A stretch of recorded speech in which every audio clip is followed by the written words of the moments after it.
Hello and welcome to Wires from the Deep, a Silo series podcast. Today is Sunday, November 17, 2024, and you're listening to episode 16, Bridge Over Silo Water. I am your host, Krista Watanabe, here with my co-host, Angela Traficante. Hi, Angela. Hello. Okay, so this weekend was the premiere of Silo Season 2, something that we've been waiting for I don't know, what, almost a year and a half, right? Yeah, just about. Yeah, so this was a while. But I did not end up rewatching the show just because I got caught up watching something else. But I went back and I watched like the last 5 minutes of the last episode. And that was a good refresher, for me, I think, because I did watch the show 3 times last season. So I read a couple of recaps. I didn't rewatch it either, but I did want to make sure I remembered everyone's name and like where yeah. everything left off. Plus, the show did start with a really long, very useful recap. I appreciated that. So Yeah, there were definitely things I hadn't remembered from like them showing it in the recap. like what? Like anything about George, honestly. Like I was like, "Oh Oh. yeah, that's right." Like the whole thing that kicked this off was George's mysterious death. I really didn't remember that. Oh. I think for me, like I didn't remember some of the other characters. Like I had forgotten Billings's name and then just a couple other minor stuff, but most of it I think I remembered pretty well. So okay, so we're gonna just jump right into our episode breakdown. And then after that we're gonna discuss like some of the community reactions and some questions that I've seen people posting a lot on the subreddit and things like that. But the opening scene, I had actually watched this before the premiere because they released, I think, the first minute of the show before the premiere, and I actually really liked that when I first saw it. I thought that was really cool. So the opening scene is a flashback to what's apparently a rebellion with people that we haven't met before.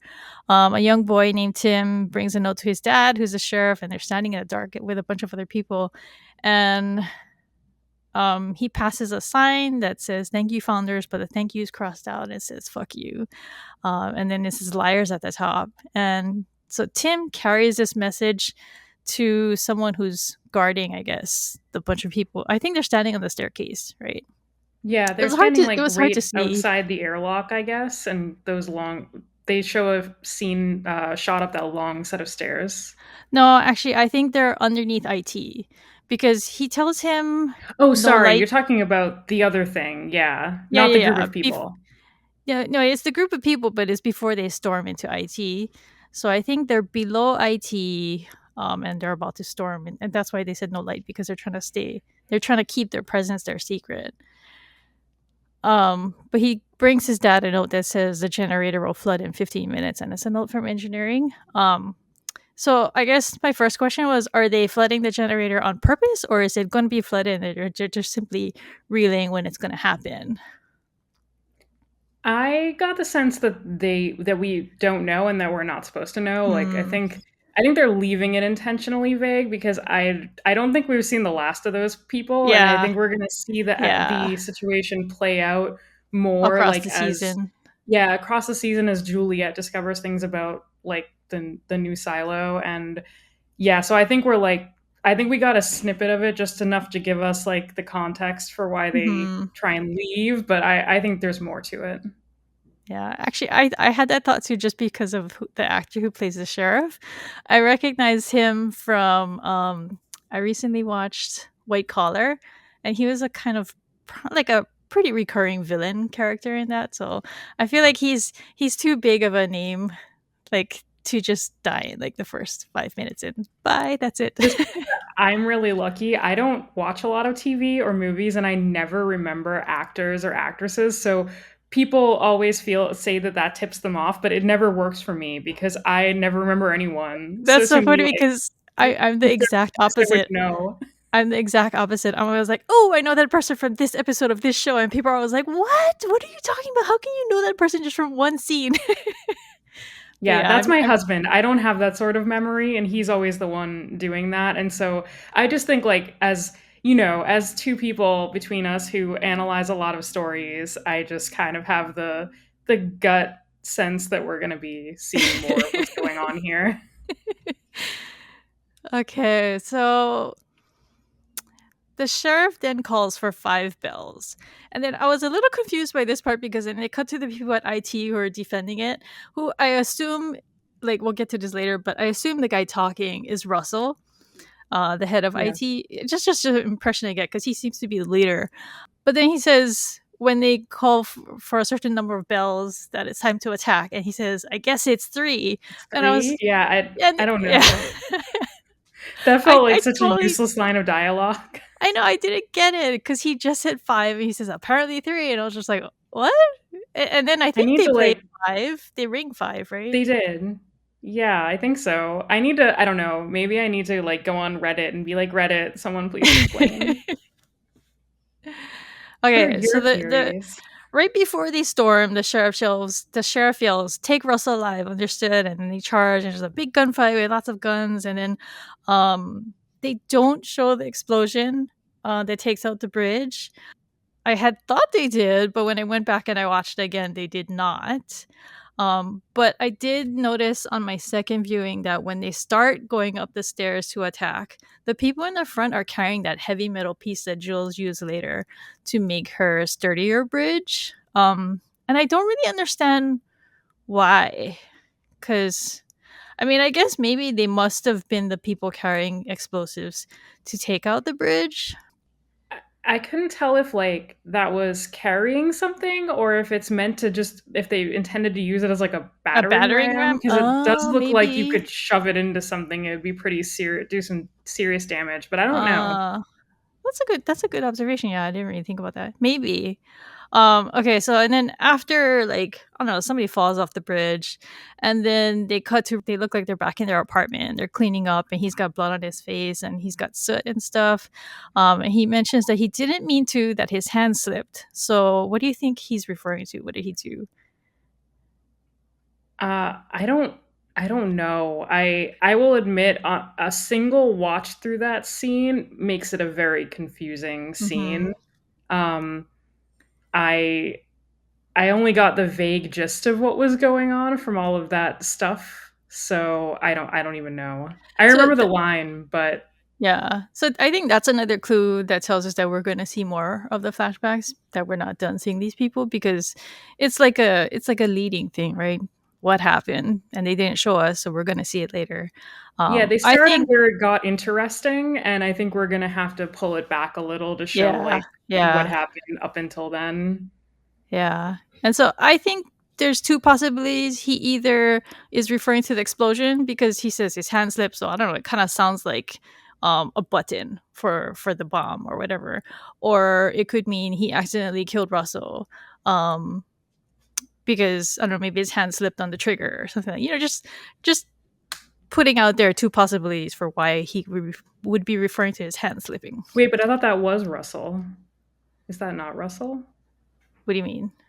In the with his Oh, the wife? sheriff? No, no, no, that's the Oh. sheriff. So Oh, Russell, okay. I think, is the head of IT Yeah. because the I sheriff yells, "Take Russell alive." So that's not him. He's not Russell. Oh, yeah, yeah. Yeah, I don't know. Again, on a first watch, none of that actually makes any sense at all, Well, I mean, so it is really chaotic. So yeah, I didn't pick up on a lot of it either until I watched it, and I've watched it 3 times now. So I have a lot of nitpicking things, and I picked up on a lot of more details after. But the sheriff asks his wife why he wouldn't open the door, and she says he was told not to. So they know that there's a hierarchy, but I don't know if he's referring to Russell or somebody else. So I don't know. I don't actually know if Russell is head of IT. He might just be someone else, but he does yeah, he does ask if unless or she they think asks there's if someone above Russell. But I thought that the head of IT was basically the head of the silo, like the secret head of the silo. So I don't know. they do seem to think Russell was lying about something, though, Yeah, yeah. which would make it a nice parallel with Bernard, so Mhm. that's kinda why I thought that was another reason why I thought he was head of IT or at least high up in IT. Mhm. Yeah, so he says, "Do you think Russell was lying?"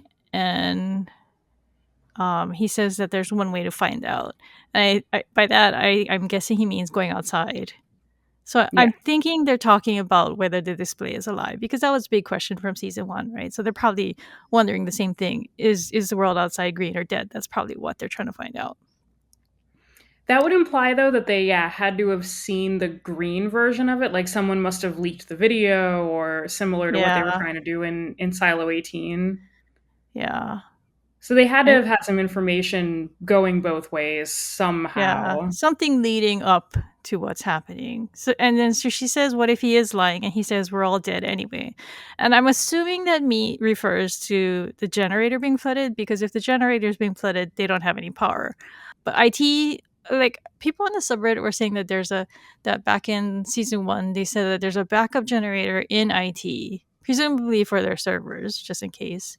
Um, but the main generator being flooded, that means that the rest of the silo doesn't have power, and so the rest of the I think that's what he's referring to when he says they're all dead anyway. So they have to go outside, basically. Yeah, I think you definitely couldn't sustain all of that life off of a backup generator. And given how high the flooding ends up being that we see later in the episode, clearly, like, no one would really be able to live in the silo that Plus, well if it was I'm flooded. guessing the explosion or whatever that took out the bridge means that they can't get to IT anyway. So, or they feel that they can't get in. I don't know. Maybe they feel They like just need to engineer as hard as Juliet does. Clearly. Okay, so they're out front, and this was a question that I saw come up a lot on the subreddit. People thought that Tim is still alive. Like jumping ahead, they think that a lot of people are asking if Tim is the guy at the end, but it's pretty clear to me that Tim is dead because he's the first out of the silo with his dad. And then you look at all those corpses. There's no way he could get back in. I don't think. I thought that he's Plus, dead. He yeah, ran out, and then as they show on Juliet's approach, there's like an yeah, adult and a child corpse, and yeah. I So just thought we were supposed to assume that was them. they show the sheriff carrying a green flag, right? So that's him. That was a So great transition, by the yeah, way. Like that was that was, perfect. I really liked that. yeah, that was good. But yeah, so the first skeleton that she sees is right next to the flag. So that's presumably the sheriff. And right behind him, there's an adult and a small skeleton. So that's presumably his wife and his son. So I'm pretty sure he's dead. Yeah, I Agreed? came to the same conclusion. I figured that that was just a straight up like I Tragedy. think it was just done to show the stakes. Like, Yeah, everyone yeah, was dead. yeah. Children, women, didn't matter. No discrimination on that front. And it's sad too because I mean that's his son. He's so young, and yet like they're all dead anyway, and they all go outside without suits and anything. They don't know if it's green or if it's dead, but they'll know as soon as they crest the top of the ramp, right? Yeah, Because and they don't have a once display to show them that it's green. They just see yep. what's out there. And once they start not being able to breathe and you imagine your final minutes are just, "Oh god, what a horrible mistake I made." I know, and also the mom and the smaller skeleton, they're hugging each other, they're facing each other. Yeah. So, yeah, they die hugging I each other, don't and it's know. pretty sad. This isn't a spoiler per se for the book, but I do remember specifically a line where Juliet talks about how some of the corpses looked like they tried to go back in. I Mhm. don't think that was clearly shown necessarily in the show, at least not in a way that it was super distinguishable or lingered on. But I thought that was, pretty sad too. Like clearly they Yeah. knew what they did wrong. And even knowing that, the silo can't sustain their life, they still wanna go back to what they've known all their lives is safety, right? So, it's just a natural instinct, I think, which is pretty sad. But, okay, so let's discuss the number of corpses because while Juliet was walking through all of that, I was like, "Oh my god, this looks like the entire silo got outside."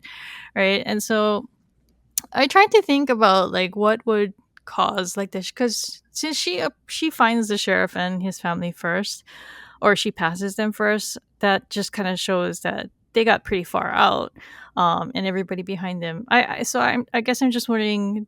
Were they pushed out basically by everybody trying to get out en masse, or did they just run as far as they could, hoping that it was different from what they were seeing? Or I think it was probably like a combination of that, just like the Mm. adrenaline of like the door's open, we're supposed to be leaving, and the I think the outflow would be pretty massive. I also don't think there were that many corpses. Like I'm not going to go back and try and count or Yeah, estimate, yeah, but yeah. I think there were probably hundreds or 1,000. Like I don't know, but No, then again, we I haven't think there were seen any thousands. bodies inside I really, Yeah, so. yeah.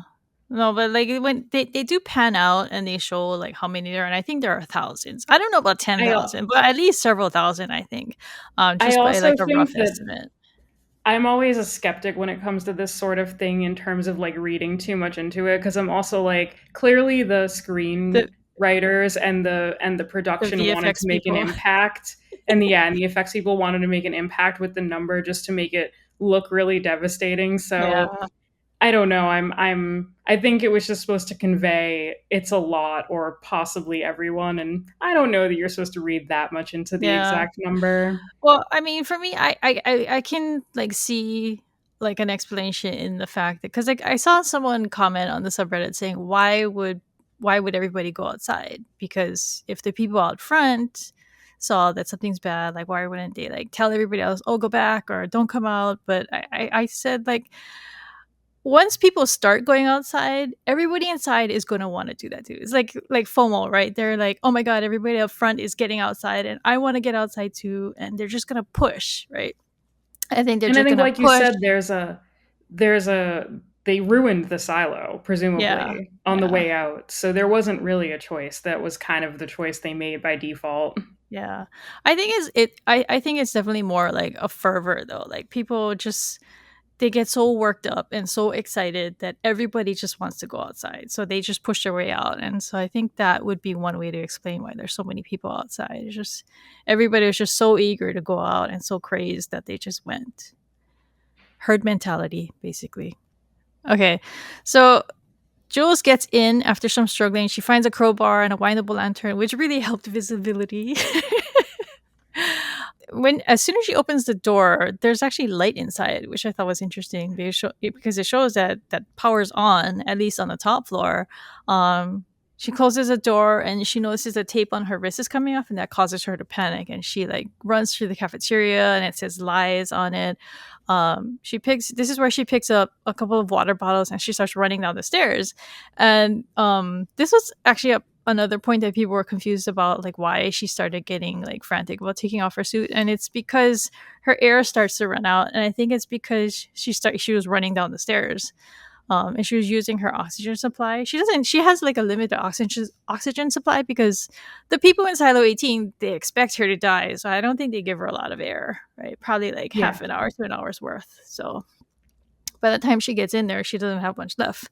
And then because it's sealed so well, because it's meant to protect her from the outside, she can't get it off, right? She can't pull it off herself because they sealed her in there so well. So it's almost like a death trap that she's stuck in, right?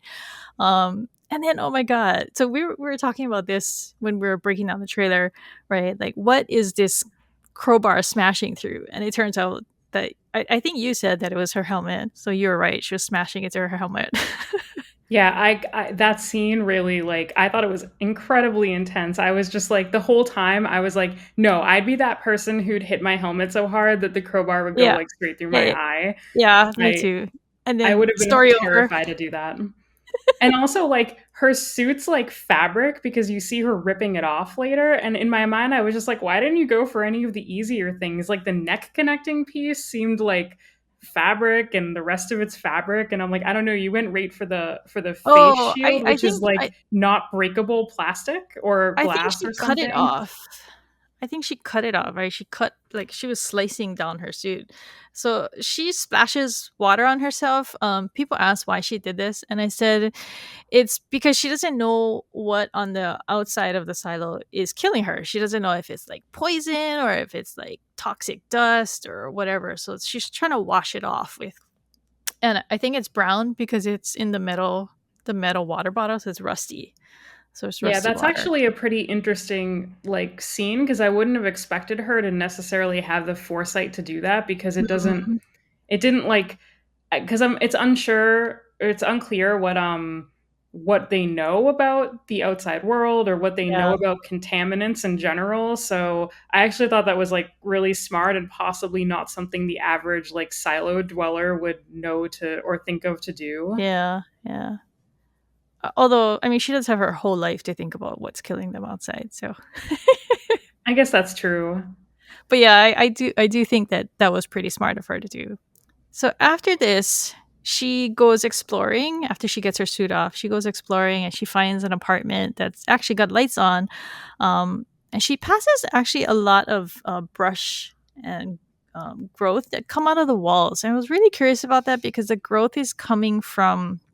It's like there are branches and things like that in like the middle, like on the balcony that looks out onto the center of the silo. So I was wondering, like, where did all that stuff come from? It's just growing out of the dirt and like cracking through the concrete and stuff like that, or is it coming from the farms? Is it roots from the farm levels above, or stuff like that? So, and to me, this indicates that like a lot of time has passed because I would think that Yeah. that kind of thing would take a while Yeah, I just to. assumed it was the farm levels or just even if someone had like a house plant or something Mhm, and it kind of decided to go go crazy crazy. in years or decades or whatever. Okay, so she goes to an apartment and she raids a closet. She puts a coverall that says sheet metal on it on the back, and she finds a mirror and she smashes it because she had discovered before she got arrested that they were watching them with cameras. But the camera behind that mirror is broken. So, do you think she broke it when she broke the mirror, or was it already broken? I don't know. I didn't even notice it was broken. Yeah, I didn't either Is it first like is time. it smashed or something? Yeah, the lens is like cracked. So, I tried replaying it and I couldn't tell if she broke it or it's possible she just broke it, but yeah, she tears it out, and then it goes to a flashback with her and Shirley is introducing her to the people in recycling, and then it comes back to the present. Jules finds a farm level with light inside. There's dead corn all around, but the trees are alive, and there's water dripping down. So that's her source of fresh water, which I appreciated because being a Hunger Games fan, that was like the first. That was like a thing that Hamish fixated on with Katniss is that your first thing is find water. Yeah, and they made such a big deal out of it in catching fire too, since Yeah, obviously the water was really hard to access. yeah. So after that, there's another flashback. And so this is with Jules finding a broken metallic dog toy. Shirley invites Jules to stay with her family, but Jules turns her down. And then they go to Walker, and Jules and Walker gives her a metal box with wires and tells her to fix it. And she's like talking to her about making friends her age. And she's trying to tell her that it's important to have people she can talk to. And so, because she tells her this story, Jules fixes a dog toy and tries to give it to Shirley to befriend her, I guess, make amends for insulting her. Because it was kind of like she's she's kind of, I guess, inviting her to like not sleep over but live with her, right? And she's like, no thanks. So I mean, even in today's standards, I think that would be pretty offensive, right? Yeah, I don't know. I got a bad vibe from this whole scene for like a number of reasons, namely that like Shirley was also like her response was just not very nice at all. Yeah. Like I don't know. I thought it was a lot more of a, I guess I considered it less of a transgression that Juliet refused to live Mm. with them because that's kind of like a big deal Personal and then decision. it's kind of a yeah, a huge personal decision and then Shirley's mad enough about it that she's like mean later about a little dog toy. Yeah. Okay, so there was more that Walker told her. She told her a story about having pneumonia and waking up and thinking everybody was gone. And so the thing that I latched onto on this is that, oh my god, people in the silo can still get pneumonia. Right? They've been underground for how many years? So did someone bring in pneumonia and it stayed alive in the silo? I'm not a medical doctor. I What don't always annoys know. me about this is medicine. Like where did they get penicillin from? I guess Grow penicillin is it? one of the easier things you could make, but there are like a lot of resources in the silo that to me I'm just like, I don't understand how you guys still have access to all of this or you're still making it or whatever. I guess I just assume that since they have like textiles and sheet metal and engineering and all these different floors, that they must have like, and they have medical wings. So I'm assuming they must have put in some kind of like medical manufacturing, right? So Yeah, but I don't like know. where do you get the raw materials for some of this? Like penicillin, like I said, is an easier one, but Yeah, yeah. other raw materials for things or fuel or other things that you would get from like the outside always strike me as like very odd. Or like I think you have a similar idea here, like talking about like the waste that happens in the silo. Like Yeah. Okay, they so have a bunch of I stuff like steel that they're just like, oh, it goes to the incinerator. I'm Like, gonna how throw it does in the that make chute. any sense? Yeah, so okay, so going back to that, I actually found Jules's explanation of how she fixed the toy is a little annoying, like nitpick wise, because she it sounds like it was pretty easy to fix. So that makes me think, who dumped this toy down the chute? Because that seems more like a modern, like today's kind of attitude, where like, oh, this toy's broken, let's just dump it. Instead of trying to fix it or like taking it to someone to try to get them to fix it. I just don't understand how that dog toy ended up being thrown down the trash chute, especially if it's made out of metal. Why can't they Yeah, I just don't melt down the metal and use that? Yeah, I also don't understand how the recyclers like just sort of were like, "Yeah, let it go." And I'm like, "Wait, but wouldn't you repair toys to give to other kids or wouldn't you take the materials Yeah. from it? It clearly has metal, it has a spring inside of it." Uh, the whole idea that the silo wouldn't have a culture of reuse is like Yes. really weird to Yes, like, me. you would think that they would be, like, practically fanatical about recycling, right? Yeah, like So to the yeah. point of like being like Dune here with the still suits and Yeah, using water. yeah. That's how I feel like they'd be about any of the resources they have. And I just don't get the sense because like when in this episode when recycling was talking about how to sort things, it was the same thing. It was like, oh yeah, we just let like some things go down to the incinerator, or oh, Walker doesn't want that, so like whatever, don't recycle it. And I'm like, wait, wouldn't you be taking apart like all of this stuff down to the bare bones and Yeah, and sorting it and what are you incinerating? If it's paper, wouldn't you, like, recycle that and make more paper? Especially since paper is so expensive in the silo and things like that. I don't know. And, like yeah, so incinerator, what else would you burn? Like, wood? Wouldn't you recycle wood? Um, I don't even think they have a lot of wood, like because they probably use it as paper, and yeah. we already know that paper is incredibly like limited in a Yeah. resource. So yeah, Yeah. I don't know that bothers me. It bothers me about where they get their resources from. It bothers me about how they treat their resources. We all have things that bother us Yeah, about yeah. TV That's shows, I clearly guess. one that's the same for both of us. Okay, so Jules finds IT and she sees that a light is on inside, but that the bridge is out. So Jules starts like trying to figure out how to get in there, and so she goes up to the level above. Is it? I don't know. I don't remember how many levels. Like there's a I think bridge it was going only. across. I think it was only one or two. I think Uh huh. it wasn't that much So what higher. she does is she finds all these like soldiers that are apparently hanging dead from the bridge above, which I don't get. Like, what were they doing? I figured they were strung up by the rebels, like Oh, after okay. killing them, maybe, or maybe before killing Ah, them. I don't know. okay. That makes sense.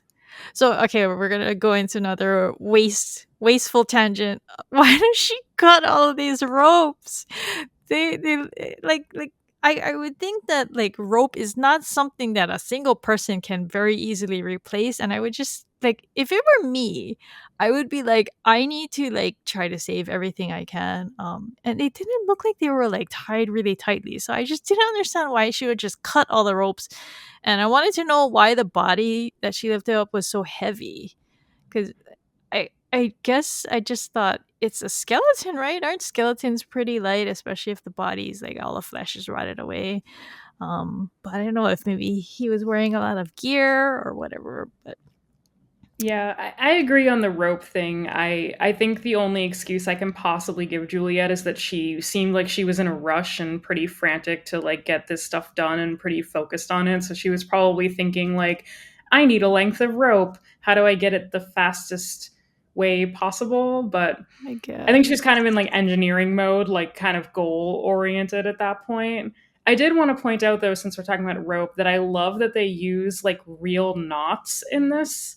They were either she was either using a clove hitch or a constrictor. I didn't catch which to tie the rope to the railing for herself, Mm. which is like it's nice like to see like this. I like it just adds to the detail that she's actually a competent engineer and is like good at things and not just like TV movie magic. I feel like they put a lot of details in to Silo this way, and that's one of my favorite things about it as a TV show. Okay, so that brings us to like a Hollywood portion of the episode. Because there were several posts on this on the subreddit. We had to like delete some for being duplicates. But people were asking because so next Jules tries to swing her way to IT. She uses the rope, she ties herself to it, she lowers herself down, and then she starts trying to swing her way over to the other side. And people were asking, why doesn't she start in the middle? Why doesn't she just go more over IT and just lower herself down to that side? And I don't know the answer to that. I Yeah, think the answer is I don't know. they just wanted a scene of her trying to swing over. And it's clear to me that even she thinks that the rope was cut because her rope snaps and she falls. And I admit I did not see the water, so I thought she was gonna fall. I wasn't sure what was gonna happen. I was like, oh, please do not like have her be saved by like a she like the rope goes taut and like she's like she doesn't like break her back or something like that. But then she fell into the water, so that was fine. Um, I agree. I like audibly gasped because I was like, "Wait, this isn't what's supposed to happen here," and I didn't expect the water to be so high. So yeah, yeah, I was yeah. very confused. I do not personally get the sense that the rope was cut. I thought it was just old and that the friction of her swinging it back and forth Uh, like caused it to fray. That said, I mean, I can see it both ways. Like I think that it's perfectly natural, especially with what happens later in the episode, to assume that maybe the rope was cut. well, because she goes back up and she looks at it, and she this is actually one of her few lines. She says, "What the heck?" Because she's looking at it and she's like, "It looks like it was cut." So I don't know, but maybe her knot wasn't as good as you thought. Yeah, I just figured, I mean, I think that again, I think they're leaving these things intentionally vague because I think we'll Yeah, get answers to them stuff later. for later. Yep, it's foreshadowing. But that's another thing I find frustrating about people on Reddit is like they want to know like why is this and why is this way? And it's like, well, that's obviously coming later. I think this is a perpetual problem with mystery box shows, and Silo is technically a mystery box show. I feel hmm like, and so yeah, I feel like there's a contingent of people who really want the answers right now, whereas I love these types of shows, and I'm very Yeah, content just waiting seasons for things to kind of play out the way they want to play out. yeah. Like for me, all these new questions are it adds to the suspense and the mystery, right? So okay, so getting back to it, she falls into the water, which is actually a really bad thing because she doesn't know how to swim. I think it was established in season one that she's afraid of water, because she gets submersed in water. I think during the generator scene, the generator episode, or maybe it was a later episode. But there's a point where she's in water and she's really scared of it. Yeah, in Um, fact, that was one of the not few. That was one of the lines that stuck out to me from the recap is that they do show her talking about water and she says, "But you sink in water and you mm, die." And yeah, and so that actually, was another thing actually, about the silo that made me think that the people who flooded the people of this silo who flooded it might also have felt an impetus to leave because I think they were mm, probably very afraid of water, and if water was rising or water had ruined their silo, I think they would find that a pretty unsolvable or untenable situation to deal with. I also feel like okay, so I went back and I looked at this silo Google sheet of like a map of levels that we had created in season one, and inside I don't know if it's the same levels in this silo, but in silo 18, IT was on level 19, so it's pretty high up, and so if it's the same in this silo, that's like over 120 levels of water. Yeah. That's a lot of water. That's why I said Uh, I was surprised it got so high. yeah, yeah. So. I don't think that was their intention because it looked like it was flooded up to the point where they were standing, in the beginning scene, where they were waiting to before they charged IT. It looked like it was all the way up to there because they had to climb a couple of levels to get to IT, and she fell from IT, and it looked like she only fell a couple of levels, right, before Yeah, she hit the maybe water. a few, but even still, it wasn't 100 Yeah, certainly. yeah. You Because can't fall I that think you could, far without dying, because actually, because I think they show her falling into the water from underneath the water, and you could see IT from that point of view. So I think it was not that far down. And plus, like, but anyway, she finally finds something that's floating that she can hold on to, and then reach the stairs. I was very relieved for her because I was so concerned because I was like, oh my gosh, she's falling with all of this rope coiled around her. That's gonna be so heavy. She's gonna sink, and she's gonna. I mean, I didn't think she was gonna die because obviously she has ultimate plot armor. But I was still worried for her because I know she's scared of water. So why, going back to the question I mentioned about where she placed herself, do you think if someone cut the rope, was that the man at the end, or is there someone else? Because I got the impression, like, jumping ahead, it kind of seems like he doesn't come out. He doesn't seem like he wants to come out. It doesn't seem that he gets out. So I don't know. I agree. I also think that the fact that he wasn't really that surprised to see her does imply that he has dealt with Oh, people in the past too. So I think you could say that there might be other people in the silo, or at the very least that there yeah. have been before, Actually, maybe. well, I mean, based on what you just said, he actually knows she's there, right? So, He does know she's there, but it's hard to tell how he knows she's there mm, because she tries the door and that could oh have made a yeah, oh yeah, noise. that's true. She could have been Well, making noise outside the door that he hears, but the fact that he's kind of like he has that whole speech, where he's like, "I get it." He seems really reasonable. Doesn't seem surprised. He's not like, "Who the fuck are you?" Like he's just like, yeah. "Oh, a person tried the door. Don't do that." We'll come back to it later, but so they go to another flashback to Shirley and Jules going into the underground cavern, and I actually like this flashback. I'm going to skip ahead a little bit. I thought the flashbacks were kind of like really bad for the pacing, but I like this flashback, even though it was a little long. Shirley talks about how she was left down there by Knox and his friends. She's not sure if they did it on purpose, and how she had to get back very slowly in the dark. And Jules tells her, um, I don't think I could have done that. And she says, what else are you going to do? Die? And I thought that was a really good tie in because they flash right back to Jules and she's all by herself in this dark silo. So it's very similar to what happened to Shirley, right? So it's a nice parallel. But I, I thought it I could have been. actually Actually thought that it could have been utilized a little better, because Jules is really. She seems really calm, and I guess I just thought that it would have been better if, you know, she's freaking out and like the memory of Shirley saying that, brings her some clarity and calms her down and gets her. But yeah, that's just a small nitpick of mine. Sorry, what were you gonna say? yeah, I generally liked the flashbacks, but I did feel that this one and a few of the others were very like on the nose for their like Mm, one-to-one parallels with the present day Juliet. So I don't know. I like them, but I also was sometimes I think this will add to the pacing issue we'll talk about later. But yeah, I yeah, sometimes felt like they were just too close to what was happening and just too like hand side by holding. side. Yeah, Yeah. too hand holding to tell you, where Juliet was getting her thought process from, which I think we could have uh like kind of inferred more. Okay, so after her failed rope lowering thing, she creates a bridge. She uses like uh, looks like caging and poles, and she builds something, and it's actually pretty tall, and she has to lower it down over the thing, and then she starts over.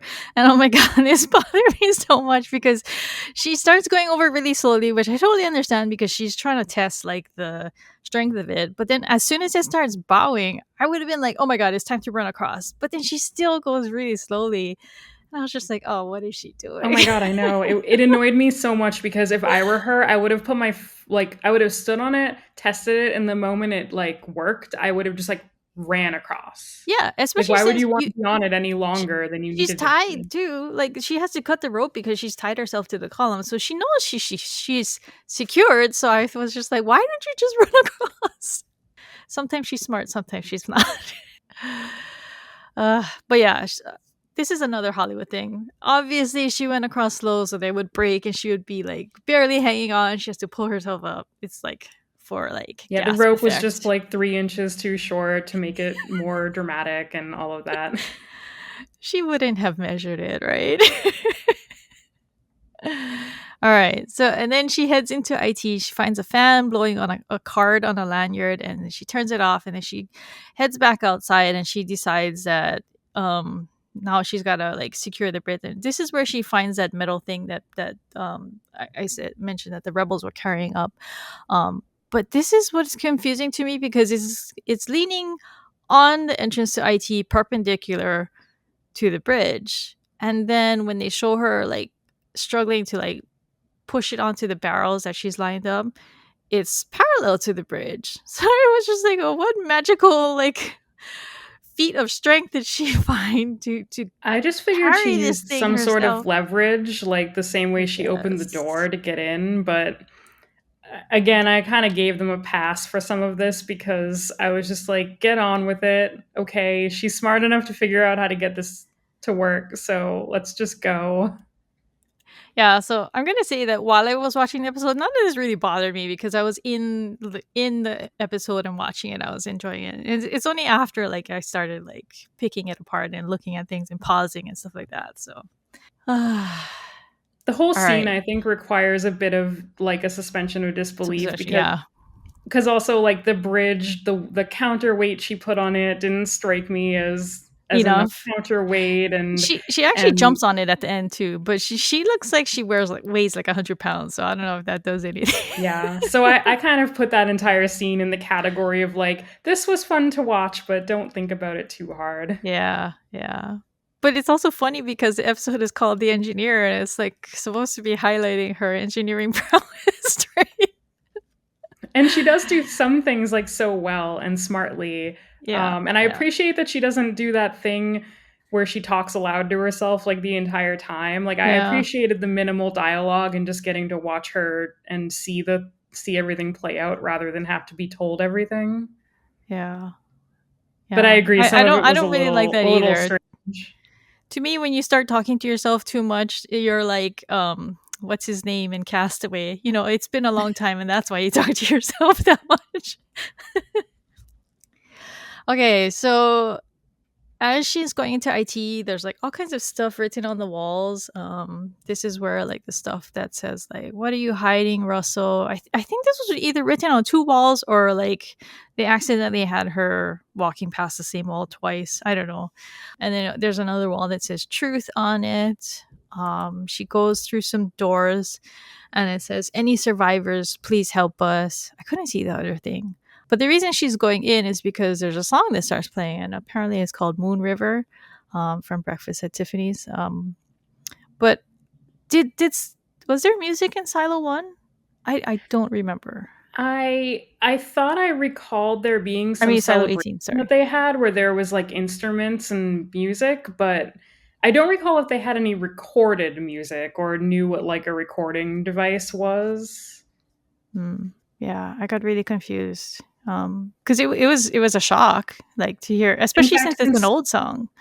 yeah, in fact, considering how pivotal paper is for conveying messages, maybe they don't have any recording devices really, because wouldn't it just be easier to use like reusable recording? Oh, but they have hard drives, Mm-hmm. so Mm-hmm. I don't know. I I don't know. guess I do it's recall there being live music though, but not necessarily okay. recorded music. I know there was a play, but yeah, I couldn't remember if they. But yeah, you're right. They did play music in like the bizarre kind of areas, right? Did they? I guess I should have rewatched season one. Okay, so Jules tries to. She comes to a heavy door. She tries to open. Oh, actually, I forgot to mention. When she's walking. toward the door with the slit in it with the guy inside, it looked like there were servers, right? Did you see Yeah, that? there were. There was, like, They were blinking blue blinking, lights right? on servers. Those were Yeah. server racks, definitely. Ah, okay. Yeah, I wasn't sure if I just didn't know what they look like. But yeah, so she tries to open the door, and then the slit opens in the door, and there's a man with two different colored eyes, and he says, "Good, you heard the music." So this is what I was gonna talk about. Is he knows that she's there, and he called her to the door because that's why he played the song. Yeah, so he knew she was out there, and he lured her to the door so that he could warn her. I guess like, don't come in here. So, any thoughts about what he says? I have to say I loved it. Like, I literally burst out laughing the way he delivered those lines because like I said earlier, it sounded so reasonable. He was just like, "I get it. You see a closed door, you wanna know what's on the other side." And I'm like, "Yeah, that's really human. That's exactly what any normal human would do." So at least you recognize that. Um, I think that he's understandably wary of anyone who would come to the door, though, so I understand why he would say something like that. Yeah. Yeah, and actually we I think we talked about this during the trailer that they have written on the doors that face his window view that it says we're going to get in sooner or later. So like there have been people out there threatening to get in. So that's why I was questioning whether he's ever come out. So I guess we'll have to see. But going I went back to season 10 of the last episode, or is it sorry, the last episode of the last season, to see if this is the same room that Bernard ran to, and it doesn't look like it because the one that Bernard runs to, he opens it, and it's double doors, and as soon as he ran in, it looked like he was looking at screens. But this door is a single door. It looks like almost like a vault door, and it's got the Yeah, doors that Bernard goes to doesn't have a slit in it, so. I thought that what the doors that Bernard ran through were essentially the doors that she came through. Oh, Like, okay. I think Okay. because wasn't he in a room with servers? Maybe not. I think that was in Or, the like, I think he was trailer. in one of those outer room or not outer rooms, but, He was like, in a one of the hallway. He's running through the IT hallway and he gets to these double doors. He uses his key and he opens the double doors. But yeah, you're right. Maybe that's the first set. Actually, yeah, the doors that have the yeah, the writing on doors that it. have writing on them, I think were double doors Double doors. here. Yeah, yeah, because it split the writing. Yeah. Okay. I I don't know. just assume, like, I guess this could be proven wrong in this season, but I assume that all the silos that we like that there are clearly many of them. I assume they're all laid out the exact same. I'd be Mhm. very surprised if they weren't, but maybe they're not. I don't know. Yeah. I just assume that they're all the same too because I don't know. I would think that would lead to a lot of like nitpicking and problems. Like I'm talking about during construction. Like people being like, "I want this on this level." And I would think that would just cause more headache. And they're just like, "No, we're going to make them all the same," just for like what is Ease efficiency's sake. of building, yeah. Yeah, yeah. Okay, so that finishes up the breakdown. Let's go into community reactions. There were a lot of comments made on the subreddit. I think it's approaching 1,000 now. But oh my god, there were so many complaints about the pacing of this episode and how slow it was. And what I want to say is that I enjoyed the episode like on its own, but I think in the context of this being a season premiere, that it was too slow. I feel like people expect to be wowed in a season premiere, and this one was pretty low key. It felt more like an episode 2 or 3. It was like a filler episode, right? And also because of what they released in the trailer, it kind of felt like this was just like an extended cut of the trailer almost, just without the Silo 18 stuff, which was like a lot of yelling and a lot of like and they had interspersed the trailer with some of the Silo rebellion stuff that we saw in the opening of this episode. So I think people have a valid complaint when they say that it was boring. I feel like if this had been in the middle of the season or a little bit later or episode 2, then there wouldn't have been as many complaints. It's just people were expecting a lot after such a long break. And I also thought that the flashbacks to young Jules kind of dragged down the pacing just because I don't know, flashbacks in general just kind of feel like especially if it's for stuff like childhood. I mean, and like you said, a lot of it was just very on the nose, and it was hand holding, and it was just like, this is why this is happening in the present, or this is why that, it was a little too much. And I feel like the audience is probably smarter than they maybe gave it credit for in this episode. I mean, maybe people needed a refresher into Jules's engineering skills, but I feel like it was a little too much in the form of memories, and they could have done it a little bit more concisely, I guess. Yeah, I think the writers were caught between a rock and a hard place here because it's pretty clear at this point that Juliet's the main character. So Yeah, it would have been really weird if the first episode of the season didn't focus on her.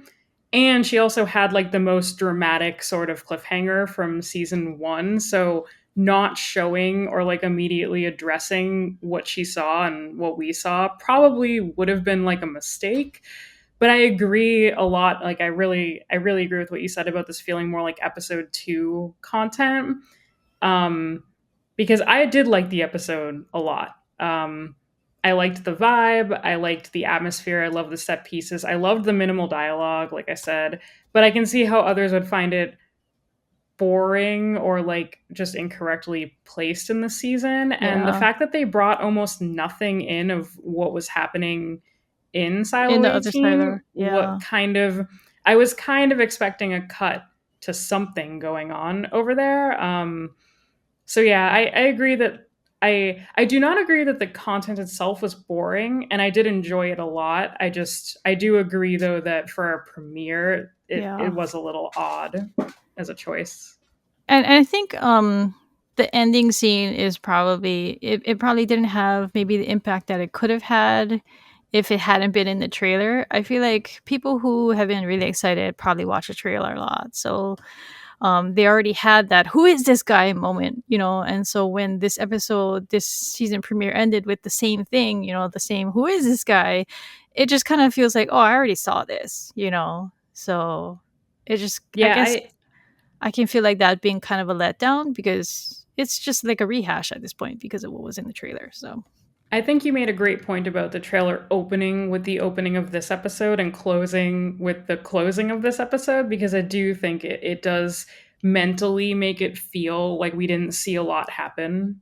We yeah, also didn't really see a lot happen, but it definitely adds to that feeling of just like, oh, so everything that happened was just contained in the trailer already. yeah. And so going back to what you said about, like the lingering question in your mind, what's going on back in 18? I think based on like the stills and or the preview image and like the description of episode 2, that's what they're going to focus on in episode 2. Um, and I don't know if next week we're going to be saying, oh, why didn't they just switch the two episodes around? Because Or mix them yeah, or more. mix Yeah. them. Yeah, I feel like a mix probably would have been better instead of the flashbacks to Jules, because the stuff with Jules, young Jules and Shirley, is a little too like low key and calm and everything, I thought. And I think that would have been better for first, yeah, for a filler episode. With the exception of the one where she says, "What are you gonna do? Die?" I like that one, like I said. But I don't know. I guess we'll see next week. That does bring me to one other kind of not minor but tangential thing that I wanted to touch on, which was I am curious to see what Juliet's goals are going to be like in this season. Like I feel like the trailer and the beginning of this episode really set us up for what might happen in 18, right? Like we kind of Mm-hmm. see a rebellion starting there. We see what might be the path of where a rebellion could take those people and how they're going to deal with it. But Juliet, it's like in this moment, we're seeing her surviving. She needs food, Yeah. she needs water, Yeah. she needs safety. She's trying to figure out where she is and what's going on. But I'm curious what her like season arc is going to look like, right? Like, is she angry? Does she want revenge? Is she kind of changing her mind now about how she maybe felt in 18 now that she's come here? And is she's going to have to process new information and kind of decide what to do from there? Yeah, I don't think she knows yet, just because, yeah, like, I mean, her world probably tilted upside down once the green display changed, right? Yeah, So, I think that'll be exciting to watch though. yeah, yeah. Okay, so next concern. Visibility. Is the show too dark? Oh my god, so many people are posting about this. And I'm personally torn on this one because on the one hand, I find it hard to see what's going on too. Um, because when the show first dropped, it's still daytime here, so I have to like close all my blinds and shut off all my lights and like watch it on a one specific monitor on my setup. But I can see, but I do understand people's frustration, especially when like the comments that people make in response is to get a better TV or get a better monitor. That's kind of insensitive, and people don't want to sub and watch to a show needing like special equipment or anything like that, right? Or like having to buy a new TV. I think that's a very rude way to reply to that. But so show wise though, she is in a dark silo, right? So it lends to the vibe of where she is, that it's dark. And to be fair, I mean everything else you can see what's going on. It's just the parts where she's literally in the dark that it's hard to see. I agree that it's way too dark. I have a nice giant OLED TV, and when I watched this episode, I watched it at night, and I had minimal light interference, and I still couldn't see what was going on like a good portion of the time, and it did frustrate me a Mm-hmm. lot. So I totally see where everyone's coming from, and I don't necessarily think get a better TV is the answer to that. But to your point about, the actual, like the set itself and what Juliet's experiencing, I actually studied theatrical lighting design in college. That's Oh. what I originally went to college for before I decided that I should probably pick a career that like pays more and is more stable. So I bailed out of it. But I so I have some lighting design experience, and I always gravitate toward looking at the lighting design in TV shows. And lighting for darkness, which is what we would call something like this, is definitely a tricky beast. Like Mm, lighting something when it's supposed to be dark isn't straightforward. And the silo is supposed to be dark, like you said, or fairly dark. It has some lights.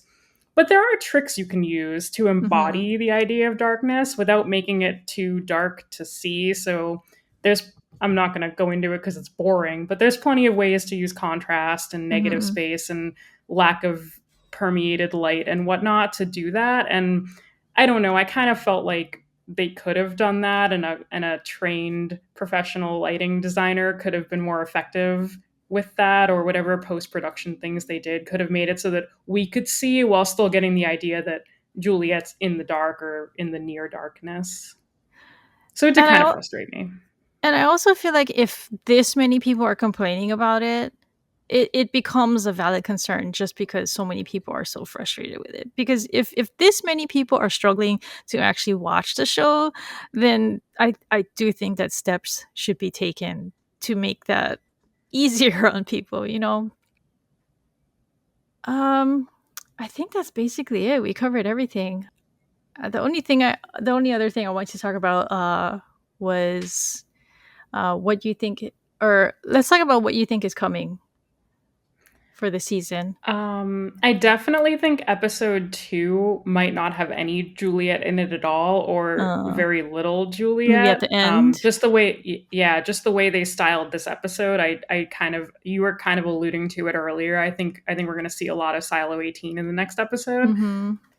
I don't know. I think I I want to say we're on a pretty straightforward arc right now toward 18 becoming like what happened in this new silo that Juliet's in, and I think it's going to be a matter of like, can they stop disaster before it happens? Yeah. Okay. So, what have you been watching since the last time we talked? For me, I started watching Bosch. I'm on season 3. I started Doctor Who, which I find a little dated. I'm sorry if that's like blasphemy, but and then I'm doing a Fringe rewatch. I started rewatching Sleepy Hollow, and I started watching Netflix's Round My Half, and then based on your recommendation, I watched Teacup. I actually really liked that. I thought it was pretty good. It was decent. It was nicely contained, I thought, with a good lead in for another season. I thought it was horribly named. It's like the Yeah, I worst named agree. TV show. Like what? Like even when I kept thinking, oh my god, I'm on like episode 8. I kind of get the reason for the teacup like name, but why? How is this teacup name gonna like sustain like make any sense in like the later seasons? I didn't get it. Very Yeah, frustrating. I did enjoy it though. I enjoyed one of my obviously I loved it because it's mystery and I love mysteries, but I did enjoy it because it's also like cohesive and it ends reasonably Hmm. well, which is Yeah. such a like a toss up these days as to whether a TV show is Yes. going to like have a good ending and then get any more seasons. So that was fun. On top of that, we're doing a Severance rewatch before the new season Uh comes out in January. yeah, Um, January. of course, I'm watching From, my favorite TV show, which Is it the done yet? nope, next week. So you Ah, can start okay. watching it anytime you want. Okay. Yeah, so next Sunday is the finale, and we're about to start Dune Prophecy. Maybe we'll see. We're Hmm. thinking about it. I'm still thinking about that one too because I mean I thought part 2 was nice eye candy, but I also felt it was kind of indulgently long and meandering. I don't know. I don't think I had a. It was a while ago that it came out, right? I don't think I had a completely positive reaction to it when it first came out. So I have historically liked um, Dune, the book, and not any of the other books or stuff that happens in that world building. So that's why I'm hesitant to kind of branch out. Like I was excited yeah, to see the movies based on the first book because I like the first book, but we'll see. I'll think about it. yeah. I love the original 1980s movie. I really like the The sci-fi classic. miniseries. But yeah, I don't know.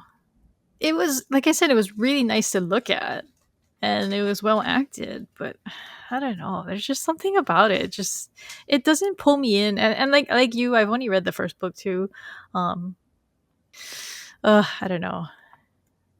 I guess I'll wait until you watch it and see how what you think. Oh, great. I'm the guinea pig. Yes, exactly.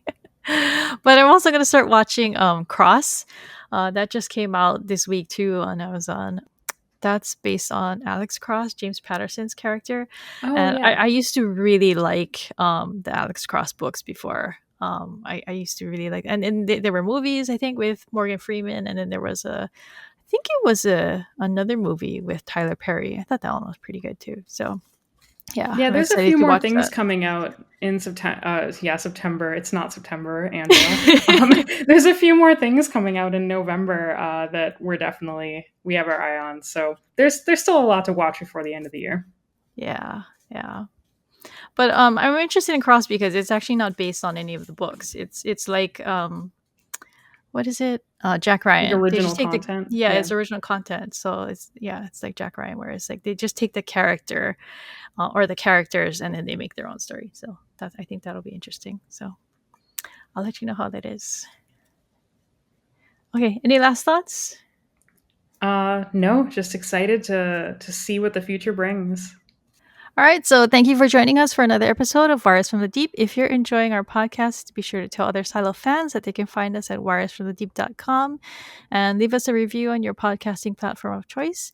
You can join conversations about the show on the Silo series subreddit and on the Down Deep Discord. There's an invite link to the Discord on the subreddit sidebar. While you're there, you can join discussions with other fans or you can join our Friday night watch party. If you want to contact me or Angela, you can leave a comment on Podbean or on one of our YouTube videos, or you can email me at crystal@thedowndeep.net. Thank you. Thank you. Bye.